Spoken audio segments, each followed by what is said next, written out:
you.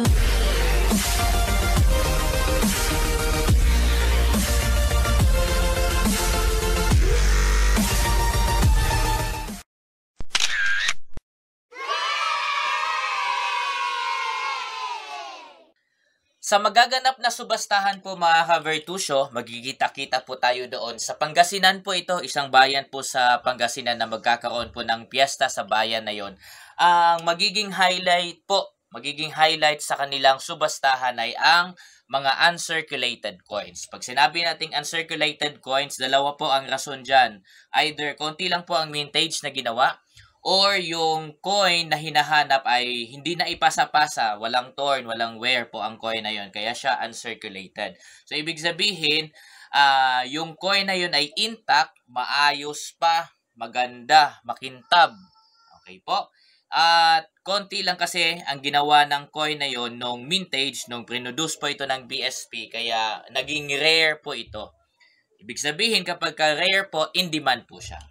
Okay, pag in demand, ibig sabihin, yung mga naghahanap po nun ay willing pong magbayad ng mataas na presyo para lang magkaroon or makakuha ng ganong klase ng collectible coins. At isa nga po, sa ibibigay ko po na ano sa inyo para mahandaan nyo at baka makita po ninyo sa isa sa mga pera or barya na meron kayo dyan, bago nyo po gastusin yung mga naisukli po sa inyo, yung 5 piso, katulad po nito, 5 piso, na ang dapat, tignan nyo po yung year. Ang year po dapat ay 2005. Yan. Kung hindi ako nagkakamali, ang coin na ito na produce ng BSP na 5 piso, itong dormant coin na ito na 2005. Ito ay konti lang po ang mintage. Kaya rare po siya. Rare to find po siya. Madalas kinukolekta po ito ng mga kolektor, syempre, ng mga numista din po. Tapos kinikip po nila. So, ang nangyayari po ngayon, yung mga gusto pa na mga kolektor na makabili ng mga gantong klase ng coin, sa subastahan sila pupunta. Kasi madami po sa inyo, baka yung mga makapanood po nito, madami po sa inyo na merong klaseng gantong coin, pwede nyo pong dalhin yan doon at doon sila makakabili ng mga coin na kailangan po nila. Lalo na itong uncirculated coin na 5 piso. Dormant coin na po ito siya, mga ka-Vertusio. Dormant kasi meron na tayong bagong uri ng 5 piso ngayon, yung NGC. Pero ito ay kumakalat pa rin siya. Pero hindi na ang 2005. Hindi na ang 2005. Talagang rare na siyang mahanap. At siya ay in demand na po ngayon. So, dahil in demand po siya, pag-uusapan natin kung magkano ang presyo. Okay, pag-uusapan natin yan dahil yun din po ang i-expect sa mga seller na makukuha po nila kapag ibebenta po nila. At syempre sa mga naghahanap po dyan ng mga gantong klaseng coin, ganito naman ang laki ng pera na kailangan ninyong ihanda para makabili ng gantong klase ng uncirculated collectible coin.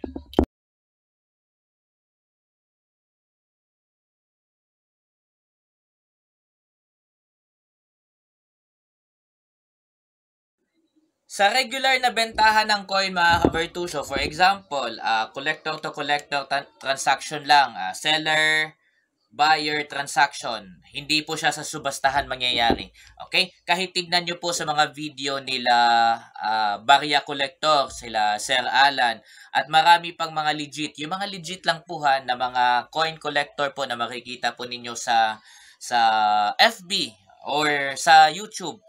Ang mga uncirculated coin po mga Vertusio ay hindi po bababa sa 20,000. Libo-libo talaga siya. Ano po yan? Legit po yan.